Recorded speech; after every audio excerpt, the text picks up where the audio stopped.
ஆண்டவர் உங்களோடு இருப்பாராக.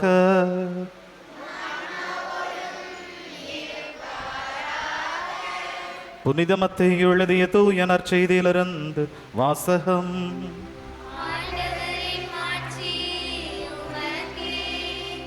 பிரிவு 11, இறைமொழிகள் 25 முதல் 27 முடிய. அக்காலத்தில் இயேசு, தந்தையே, விண்ணுக்கும் மண்ணுக்கும் ஆண்டவரே, உம்மை போற்றுகிறேன். ஏனெனில் ஞானிகளுக்கும் அறிஞர்களுக்கும் இவற்றை மறைத்து குழந்தைகளுக்கு வெளிப்படுத்தினீர். ஆம் தந்தையே, இதுவே உமது திருவிழம். என் தந்தை எல்லாவற்றையும் என்னிடத்தில் ஒப்படைத்திருக்கிறார். தந்தையை தவிர வேறு எவனும் மகனை அறியார்.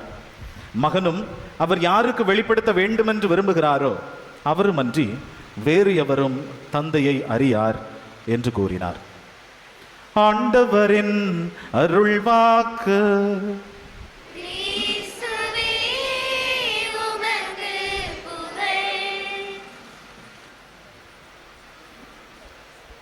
இறை இயேசுவில் பிரியமான சகோதர சகோதரிகளே, என் அன்பு சொந்தங்களே, புனித அன்னமாளினுடைய அன்பு பிள்ளைகளே, பேர பிள்ளைகளே, நண்பர்களே, உங்கள் அனைவரையும் இந்த முதல் நாளிலே வாழ்த்துவதில், பார்ப்பதில், சந்திப்பதில், அதையும் தாண்டி உங்களுக்கென ஜெபிப்பதில் வந்திருக்கிற தந்தையர்கள் அனைவரோடும், பங்கு தந்தையோடும் நானும் பெரும் மகிழ்ச்சி அடைகிறேன். நம்முடைய புனித அன்னமாளினுடைய திருவிழா இவ்வாறு கொடியேற்றத்துடன் இனிதே ஆரம்பமானது. எனவே அனைவரும் அந்த மகிழ்ச்சியை வெளிப்படுத்தும் வண்ணமாக கரவொலி எழுப்பி நம்முடைய மகிழ்ச்சியை அருகில் இருப்பவரோடு பகிர்ந்து கொள்வோம். ரொம்ப பயந்து கைத்தட்டின மாதிரி, தயக்கத்தோட கைத்தட்டின மாதிரி தெரிஞ்சிச்சு. Very good. தொடக்கம் தயக்கமாக இருந்தாலும் முடிவு நிச்சயமாக பிரம்மாண்டமாக இருக்கும். எல்லா வருஷமும் அப்படி தான் இருந்திருக்குது. எல்லா நாட்கள்லையும் நம்முடைய மக்கள் இவ்வாறு எல்லா ஆசிரியையும் பெற்றிருக்கிறோம். கடந்த வருஷத்தை விட நல்லா யோசிச்சு பாருங்க ஒரு நிமிஷம். நம்ம நிறைய விதங்களில் நம்முடைய அன்னம்மாளினுடைய பெயரால் ஆசீர்வாதத்தை பெற்றிருக்கிறோம். நம்மில் நிறைய பேருக்கு திருமண அருட்சாதனங்கள் நடந்திருக்கிறது, குழந்தை பாக்கியம் கிடைத்திருக்கிறது, நல்ல தொழில் முயற்சிகள் கிடைத்திருக்கிறது, நோயிலிருந்த பலருக்கு நல்ல சுகம் கிடைத்திருக்கிறது, மகிழ்ச்சி பொங்கி இருக்கிறது. எவ்வளவு நன்மைகள் இல்லையா? நம்ம அன்றைக்கு உயிரோடையே இருக்கிறோம் அப்படின்னாலே அதுதான் பெரிய ஆசீர்வாதம். அவ்வளவு பெரிய ஆசீர்வாதங்களை எல்லாம் இந்த தாய் நமக்கென பரிந்து பேசி பெற்று தந்திருக்கிறார். உண்மையில் நன்றியின் பிள்ளைகளா நாம் எல்லாரும் இந்த திருவிழாவை ஒப்பு கொடுப்போம். தொடர்ந்து நம்முடைய இந்த வருட, இந்த ஆண்டு தேவைகளையும் இந்த 10 நாட்களையும் முதன்மைப்படுத்துவோம். குறிப்பா இந்த ஆண்டு எனக்கு என்ன 2 விஷயம் தேவை? 10 நாட்கள்லையும் அன்றைக்கு இஸ்ரேல் யாக்கோபு இரவிலே கடவுளின் தூதரோடு போரிட்டு எனக்கு ஆசீர்வாதம் தந்தாதான் நான் விடுவேன் அப்படின்னு சொன்ன மாதிரி, இந்த நம்முடைய தாயிடத்துல இந்த வருஷம் எனக்கு கண்டிப்பா இந்த 2 ஆசீர்வாதம் வேணும், தந்தாதான் நான் விடுவேன் அப்படின்னு சொல்லி வலிந்து உரிமையோட நம்முடைய தாயை பற்றி கொள்வோம். நிச்சயமா அவருடைய பெயரன் நம் ஆண்டவர் இயேசு கிறிஸ்து நமக்கு அதனை நிறைவாக அருள்வார், ஆசீர்வதிப்பார். மறந்தவர்களே, நம்முடைய பாதுகாவலி ஒரு பாட்டி பேர பிள்ளைகள் உறவு அப்படின்னு நம்முடைய பங்கு தந்தை மிக அழகா சொன்னாங்க.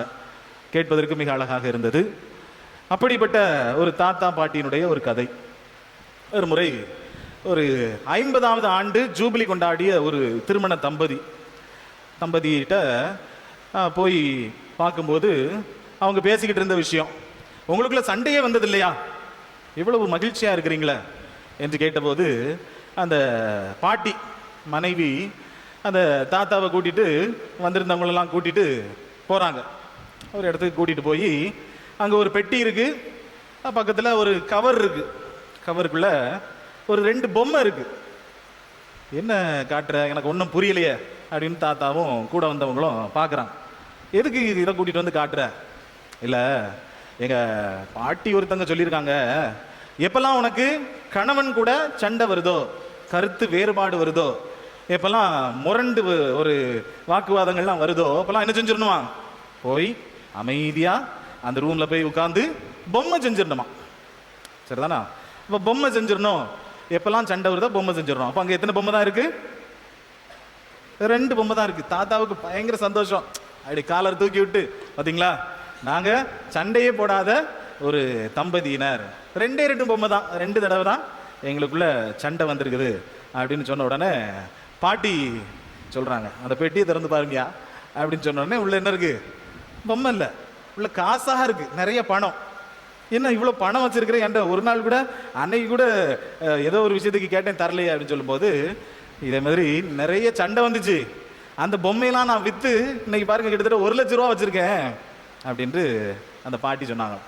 பார்ந்தவர்களே, சில நேரங்களில் 2 நபரினுடைய எண்ணங்களே அல்லது சிந்தனைகளே ஒத்து போறதே கிடையாது இல்லையா? ஒரே ஒரு விஷயத்த இதை நம்ம இப்படி பார்ப்போம், இன்னொருத்தங்க வேற மாதிரி பார்ப்பாங்க. அவங்களுடைய பின்புலத்துல இருந்து ஒவ்வொன்றும் பார்க்கப்படும்.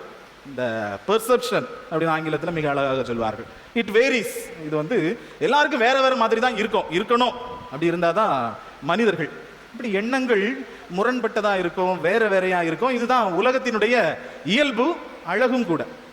இன்றைக்கு நமக்கு சிந்திக்க முதல் நாள், முத்தாய்ப்பான நாள்ல தரப்பட்டிருக்கிற தலைப்பு இதுதான். என்னுடைய எண்ணங்கள் உங்களுடைய எண்ணங்களை விட மேலானவை அப்படின்னு ஆண்டவர் சொல்ற ஒரு இறை வார்த்தை. உங்களுக்கும் எண்ணங்கள் இருக்கிறது, எனக்கும் எண்ணங்கள் இருக்கிறது. இந்த ரெண்டுக்கும் வித்தியாசம் இருக்கிறது அப்படிங்கிறத புரிஞ்சுக்கிடணும். உங்களுடைய எண்ணங்களை விட என்னுடைய எண்ணங்கள் சிறந்தவை, மேலானவை. அது எப்படி அப்படிங்கிறத ஒரு 3 குறிப்புகளில் அதை உங்களோடு சிந்திக்க இன்றைக்கு நாம் எல்லாரும் அழைக்கப்பட்டிருக்கிறோம். என்னென்ன விஷயங்கள், 3 நிகழ்வுகள் விவிலியத்தின் பின்னணியிலிருந்தே நாம் எடுத்து அதனை செயல்படுத்துவோம். முதலாவது, ஆண்டவரினுடைய எண்ணம் எப்படிப்பட்டது அப்படின்னா, சுதந்திரம் தரக்கூடிய எண்ணம், மக்களுக்கு சுதந்திரத்தை தரக்கூடிய எண்ணம். ஆனால் அதோடு கூட ஒரு பொறுப்புணர்வையும் எதிர்பார்க்கின்ற ஒரு எண்ணம். சரிதானா? அதுதான் ஃப்ரீடம் வித் ரெஸ்பான்சிபிலிட்டி அப்படின்னு ஆங்கிலத்தில் மிக அழகாக சொல்வாங்க. ஆண்டவருடைய எண்ணம் எப்படிப்பட்டது அப்படின்னா, சுதந்திரத்தை கொடுத்து விடுவோம், அவர்கள் பொறுப்பாக இருப்பார்கள் அப்படிங்கிறது தான். நம்முடைய பாசமிகு பங்கு தந்தை அவர்கள் ஒரு 2 தடவையாவது மறையுறையில் சொன்னதாட்டு சொல்லி கேள்விப்பட்டேன். ஃப்ரெண்ட்ஸும் சரி, வீட்லேயும் சொன்னாங்க. என்ன அப்படின்னா, நாங்கள் பூனே பேப்பல் செமினரில் படிக்கும்போது உங்கள் மண்ணின் மைந்தர் சர்ச்சிலும் அங்கே தான் படிச்சிருக்கிறாரு, அதனால அவர்கிட்ட கேட்டுக்கிடுங்க அப்படி சொன்னதாட்டு. பூனே பேப்பல் செமினரி அப்படின்னு சொன்னாலே அங்கே இருக்கிற ஒரு நல்ல ஒரு ஸ்லோகன் அல்லது ஒரு கோட்பாடு அப்படின்னு எந்த ஒரு பேப்பர் லைட்டை கேட்டாலும் சரி, அவங்க சொல்கிற ஒரே விஷயம் என்ன அப்படின்னா, ஃப்ரீடம் வித் ரெஸ்பான்சிபிலிட்டி அப்படிங்கிறதா. பூனேல போய் நிறைய விஷயங்களை படிச்சிருக்கிறோம். அதில் இன்றைக்கும் மறக்காத பசுமரத்து ஆணி போல இருக்கிற ஒரு கொள்கை அப்படின்னு பார்த்தீங்கன்னா, ஃப்ரீடம் வித் ரெஸ்பான்சிபிலிட்டி. இது ஆண்டவருடைய ஒரு எண்ணம். இதை எப்படி நம்ம புரிஞ்சுக்கிடலாம் அப்படின்னு பார்த்தீங்கன்னா, நமக்கு மிகவும் பரிச்சயப்பட்ட திருவிவிலியத்தில் இருக்கிற முதல் பெற்றோரினுடைய அந்த கதை நிகழ்வு, அவர்களுடைய வாழ்க்கையிலே நடந்த நிகழ்வுகளை நம்ம பார்க்கிறோம். அப்படின்னா, ஆண்டவர் மனிதர்களை தம் உருவிலும் தம் சாயலிலும் படைத்தார், உலகை படைத்தார். இவை அனைத்தையும் எப்படி கண்டார்?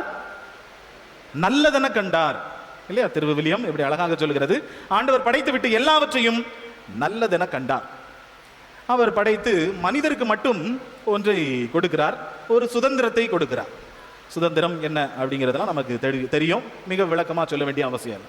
விளக்கப்பட்ட மரத்திலிருந்து மட்டும் இந்த கனியை உட்கொள்ளக்கூடாது, மற்ற இதையும் நீங்கள் செய்யலாம் அப்படிங்கிற சுதந்திரத்தை கொடுத்து பொறுப்புணர்வை எதிர்பார்ப்பது கடவுளினுடைய ஒரு எண்ணம். ஆனால் மனிதர்கள் அலகையினுடைய சூழ்ச்சியினால் சுதந்திரம் அவ்வளோ பெருசு, அது எங்களுக்கு வேண்டாம், ஆனால் ஏதோ ஒரு விஷயம் மட்டும் வேண்டாம் அப்படின்னு கடவுள் சொன்னாரு, அது என்னங்கிறத தெரிஞ்சுக்கிடுவோமே அப்படின்னு மனிதர்கள் பாவத்தில் முதலிலே விழுகிறார்கள். இதுதான் கடவுளினுடைய எண்ணம், இவ்வளவு உயர்ந்தது. மனிதர்களினுடைய எண்ணம், நம்முடைய எண்ணங்கள் சில நேரங்களிலே குறுகலானதாக மாறிவிடுகிறது. இன்றைக்கு முதல் சிந்தனையாக ஆண்டவரினுடைய எண்ணங்களை சிந்தித்துக் கொண்டிருக்கிற இந்த முதல் நாள் திருவிழாவிலே ஆண்டவர் சுதந்திரமாக நிறையவற்றை நமக்கு தந்திருக்கிறார், எண்ணற்ற ஆசீர்வாதங்களை நமக்கு தந்திருக்கிறார். அதை எண்ணி பார்க்கும், அதை எண்ணி பார்த்து நன்றி உணர்வோடு இந்த திருவிழா நாட்களிலே நாம் நுழைய வேண்டும். அதை விட்டுட்டு முதல்ல எடுத்த உடனே என்ன செஞ்சிடக்கூடாது, ஒரே ஒப்பாரி வச்சிடக்கூடாது, அழுகை அப்படின்னு போயிடக்கூடாது. முதல்ல மகிழ்ச்சி, ரொம்ப சந்தோஷம், திருவிழா இவ்வளவு அழகான ஏற்பாடுகள், இவ்வளவு நல்ல ஒரு பிரம்மாண்டமான ஒரு விழாவாக தொடங்கப்பட்டிருக்கிறது. இந்த ஆண்டு கடவுள் அன்னமாளின் வழியா எவ்வளவு எனக்கு ஆசீர்வாதங்களை தந்திருக்கிறாங்க அப்படிங்கிற ஒரு நன்றி உணர்வு, அதுதான் பெருசு. கடவுளுடைய ஆசீர்வாதம் எவ்வளவு அப்படிங்கிறத உணர்ந்து கொள்றது தான் முதல் நாளில் நமக்கு அதிகமாக தேவைப்படுகிற ஒன்று. அதை முதலிலே நாம் எண்ணி பார்த்து நன்றி உணர்வோட உள்ளே வருவோம். ஆண்டவருடைய எண்ணம், அவருடைய திருவுளம் அல்லது அவருடைய விருப்பம், இதெல்லாம் அந்த எண்ணத்திற்கான மற்ற வார்த்தைகள், தமிழ் சொற்கள் என்று சொல்லலாம். அப்போ கடவுளினுடைய ஆசீர்வாதம், எண்ணங்கள் எவ்வளவு உயர்ந்தவை, நமக்கு என்னென்ன ஆசீர்வாதங்களை எல்லாம் நம்முடைய ஊருக்கு பொதுவாகவும் தனித்தனியாகவும் தரப்பட்டிருக்கின்றன என்பதை இன்றைக்கு சிந்தித்து பார்ப்போம் அன்பார்ந்தவர்களே. இதை அப்படியே எல்லா விஷயங்களிலும் நாம் பொருத்தி பார்க்கலாம். நம்முடைய குடும்ப உறவுகளிலே நாம் அதனை பொருத்தி பார்க்கலாம். நமக்கு இந்த உறவுகள் அப்படிங்கிற ஒரு பெரிய விஷயம் தரப்பட்டிருக்கிறது. ஆனால் பல நேரங்களில் இந்த உறவுகளுக்குள்ள இருக்கிற ஒரு சில அந்த தீமைகளை, ஒரு சில அந்த நமக்கு இருக்கிற குறைபாடுகளை நம்ம பெருசுபடுத்தி விடுகிறோம். மிகப்பெரிய விஷயத்தை, ஆண்டவருடைய ஆசீர்வாதத்தை நம்ம பெரிதுபடுத்தாமல் அதை சின்னதாக வச்சுக்கிட்டு சில நேரங்களில் சிறியதை ஊதி ஊதி பெரிதாக்குகிற ஒரு பழக்கம் சில நேரங்கள் நமக்கு வந்திருக்கிறது. இது சுதந்திரம், கடவுள் நமக்கு தந்திருக்கிற சுதந்திரமாகவே இருக்கிறது. இது குடும்பத்தில் தொடங்கி நம்முடைய இந்த சமுதாயம் எங்கு சென்றாலும் இதுதான் அதிகமாக இருக்கிறது. இன்றைக்கு பார்த்தீங்கன்னா நம்முடைய சமூக வலைதளங்கள் எல்லாவற்றிலையும் ஒரு வகையான வெறுப்புணர்வு இருக்கும். சும்மா ஒரு ஏதோ ஒரு விஷயத்த ஒரு இப்போ யூடியூப்லேயோ சரி, இல்லைனா ரீல்ஸ் நம்ம இன்ஸ்டாகிராம்லேயும் சரி, போய் இந்த கமெண்ட் செக்ஷனை ஓப்பன் பண்ணி பாருங்களேன். அதில் பார்த்தீங்கன்னா நிறைய தங்களுடைய வெறுப்பை உமிழ்கிற ஒரு இடமா இருக்கு. ஏன் அப்படின்னா அங்கே அவர்கள் தன்னிலே மகிழ்ச்சி இல்லாதவர்களாக இருக்கிறார்கள். அவர்களுக்கு இருக்கிற நன்மைகளை, நலன்களை எண்ணி பார்க்காதவர்களாக இருக்கிறார்கள். நாம் அன்னம்மாளினுடைய பிள்ளைகள், இயேசு கிறிஸ்துவினுடைய பிள்ளைகள் நிச்சயமாக அப்படி இருக்கக்கூடாது என்பார்ந்தவர்களே. நிச்சயமாக அதுக்காக குறைகளை சொல்ல வேண்டாமா என்றால் சொல்லணும். எங்களுக்கு மிக அழகாக குருமடத்தில் சொல்லி தருவாங்க, சாண்ட்விச் ஆஃப் கிரிட்டிசிசம் அப்படின்னு சொல்லுவாங்க. Sandwich of criticism. சாண்ட்விச்னா என்னதுமா? சாண்ட்விச் பிடிக்குமா எல்லாருக்கும்? பர்கர், சாண்ட்விச் எல்லாருக்குமே பிடிக்கும் இல்லையா? மேலே ஒரு பிரெட் இருக்கும், உள்ள ஒரு ஸ்டஃப் இருக்கும், கீழே ஒரு பிரெட் இருக்கும் இல்லையா? அப்போ மேலே பாசிட்டிவ், யாரையாவது பற்றி சொல்லணும்னா பாசிட்டிவாக ஆரம்பிங்க. அடுத்தது அதில் இருக்கிற லிமிடேஷன்ஸ், என்னென்ன குறைகள் இருக்கிறது, என்னென்ன அதில் இருக்கிற இயலாமைகள் இருக்கிறது அப்படிங்கிற விஷயங்களை சொல்லிட்டு திரும்பவும் கீழே என்ன வச்சிடணும்? பாசிட்டிவோடு அதை முடிச்சிடணும். அப்போ குறைகளை சொல்ல வேண்டும், ஆனால் அவரில் இருக்கிற நன்மைகளை, நலன்களை, அந்த பாசிட்டிவான விஷயங்களை சொல்லிட்டு அதுக்கு அதோடு கூடயும் இந்த குறைகளையும் சொல்லி இதையும் நீங்கள் நிவர்த்தி பண்ணிட்டீங்க அப்படின்னா இன்னும் மகிழ்ச்சியாக இருக்கும் அப்படிங்கிறத சொல்லணும். சாதாரண மக்களே, அப்போ இன்றைக்கு ஆண்டவருடைய எண்ணம் எப்படி இருக்கிறதுனா இப்படித்தான் இருக்கிறது. மனிதர்கள் எனக்கு எதிராக பாவம் செய்து விட்டார்கள் என்பதற்காக அவரை நம்மை அழித்து விடவில்லை. சுதந்திரத்தை இவர்கள் வீணடித்து விட்டார்கள் என்பதற்காக அவர் நம்ம எல்லாம் அப்படியே தண்டனை தீர்ப்புக்கு உள்ளாக்கவில்லை. அப்படின்னா இன்றைக்கு யாருமே இங்கே இருக்க முடியாது. கோயிலையும் சரி, ஊர்லையும் சரி, எங்கேயுமே யாருமே இருக்க முடியாது. காந்தியடிகள் மிக அழகாக சொல்வார்கள், கண்ணுக்கு கண் என்று இந்த உலகில் ஒரு கொள்கை இருக்கிறது என்றால் உலகில் யாருக்குமே கண் இருக்காது இன்னைக்கு.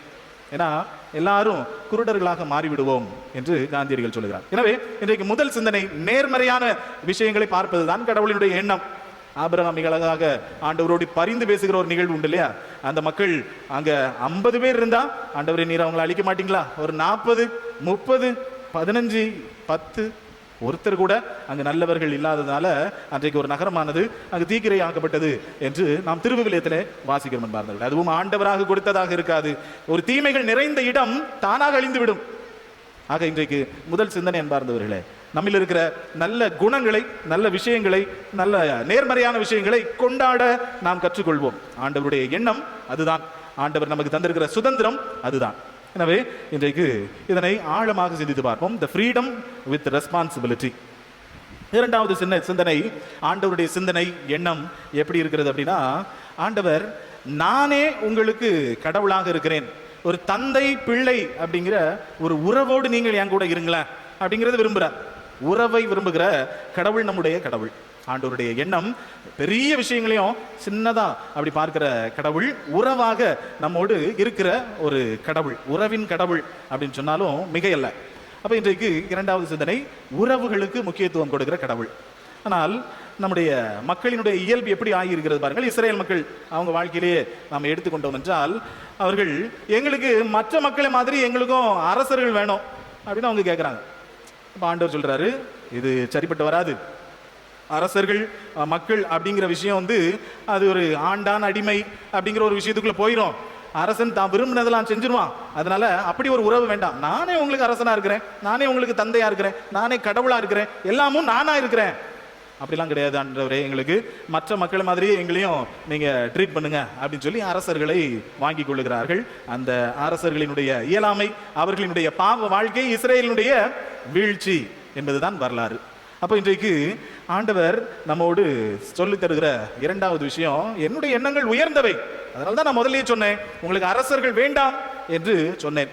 ஆனால் உங்களுடைய குறுகிய எண்ணத்தால் அரசர்கள் எங்களுக்கு வேண்டும் என்று கேட்டு இன்றைக்கு அடிமைகளாகி நிற்கிறீர்கள் என்பதாக இன்றைக்கு இரண்டாவது சிந்தனை இருக்கிறது. அப்போ எங்கெல்லாம் உறவு அதற்கு ஆப்போசிட்டா இருக்கிற விஷயங்கள், பிசினஸ் உறவுக்கு ஆப்போசிட்டா நான் பார்க்கிறது என்ன அப்படின்னா இன்னைக்கு பிசினஸ் தான்.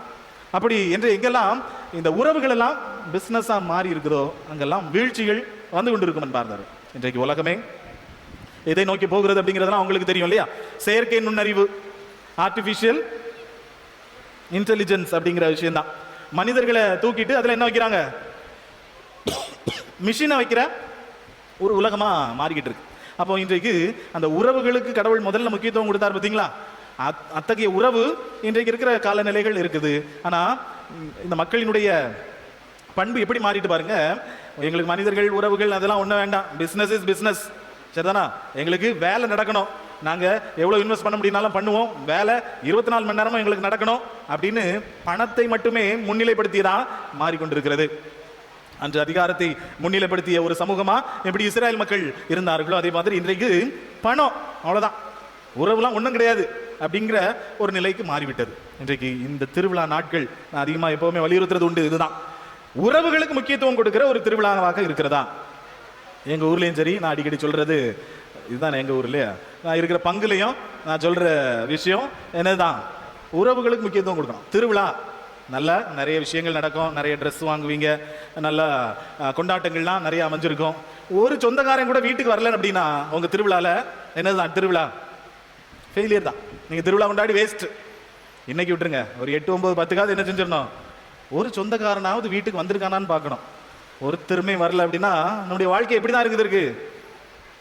ஒரு இப்போ இருக்கிற கலாச்சாரம் மாதிரி மொய்ய பக்கத்து வீட்டுக்காரன் கொடுத்து விடுற மாதிரி இல்லையா? காசு தான், அவன் எவ்வளோ எழுதியிருக்கான் அந்த நோட்டை எடு, அதை பாரு, அந்த அதே ரூபாய இல்லைன்னா அன்னைக்கு 10 வருஷத்துக்கு முன்னாடினா அன்னைக்கு 300 ரூபானா இன்னைக்கு 500 ரூபா எழுது அப்படிங்கிற காசை முன்னிலைப்படுத்துகிற ஒரு உறவுகளாக நம்மளுடைய உறவுகள் இருக்கக்கூடாது என்பதை இன்றைக்கு ஆண்டவர் மிக அழகாக வலியுறுத்துகிறார். அது என்னுடைய எண்ணம் அல்ல. உன்னுடைய உறவுகளுக்கு நீ எவ்வாறு உடனிருந்து முக்கியத்துவம் கொடுக்கிறாய், உன்னுடைய உறவுகளுக்கு நேரங்களை எவ்வாறு செலவழிக்கிறாய் அப்படிங்கிற ஒரு கேள்வியை இன்றைக்கு நம்முடைய ஆண்டவர் நமது முன்னிலையிலே வைக்கிறார் அன்பார்ந்தவர்கள். இன்றைக்கான ஒரு தேவைப்படுகிற ஒரு கேள்வி இதுதான். என்னுடைய உறவுகளுக்கு, நட்புகளுக்கு நான் எவ்வளவு முக்கியத்துவத்தை என்னுடைய வாழ்க்கையில கொடுக்கிறேன் என்பதை இன்றைக்கு சிந்தித்து பார்ப்போம் அன்பார்ந்தவர்களே. மூன்றாவது, ஆண்டவருடைய எண்ணம் அன்பின் எண்ணமாக இருக்கிறது. அன்பை முதன்மைப்படுத்துகிற, மற்றெல்லாம் வெளியே. அகுஸ்தினாரை குறித்து சொல்லும் பொழுது அழகாக சொல்லுவார்கள், லவ் அண்ட் டூ எனிதிங். முதல்ல அன்பு, அதுக்கப்புறம் நீ என்னத்தையும் செஞ்சுக்க அப்படிங்கிறத அகுஸ்தினார் மிக அழகாக சொல்லுவார். அன்பு இருக்கிற இடத்துல எந்த தீமையும் வரப்போவதே இல்லை.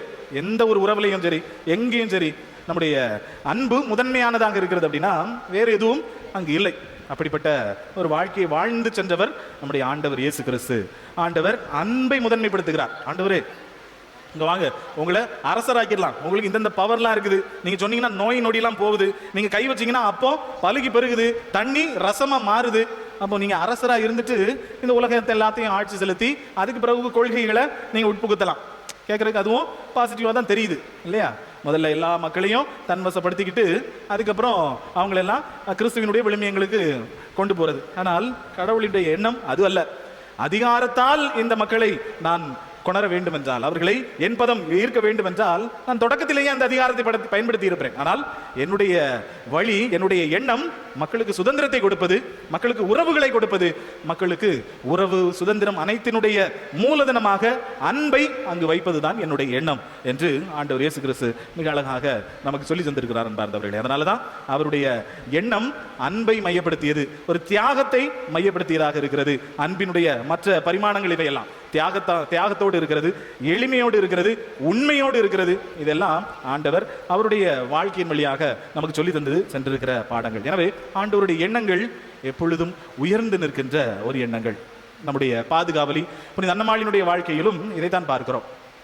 அவர் மிகச்சிறந்த ஆண்டவரை பின்பற்றுகிற, ஆண்டவருடைய எண்ணங்கள் திருவுளத்திற்கு தன்னை கையளிக்கிற ஒரு குடும்பமாக அவர்களுடைய குடும்பம் இருந்ததாக நாம் பாரம்பரிய வரலாற்றிலே கேட்டறிகிறோம். அவர்களை குறித்த பெரிய வரலாறு எதுவும் இல்லை என்ற போதிலும் பாரம்பரியத்தில் திருச்சபை மிக அழகாக விசுவசிக்கிறது. அவர்கள் கடவுளுக்கு உகந்தவர்களாக வாழ்ந்தார்கள். அவர்களுடைய வழிமுறை கடவுளினுடைய வழிமுறையாக இருந்தது.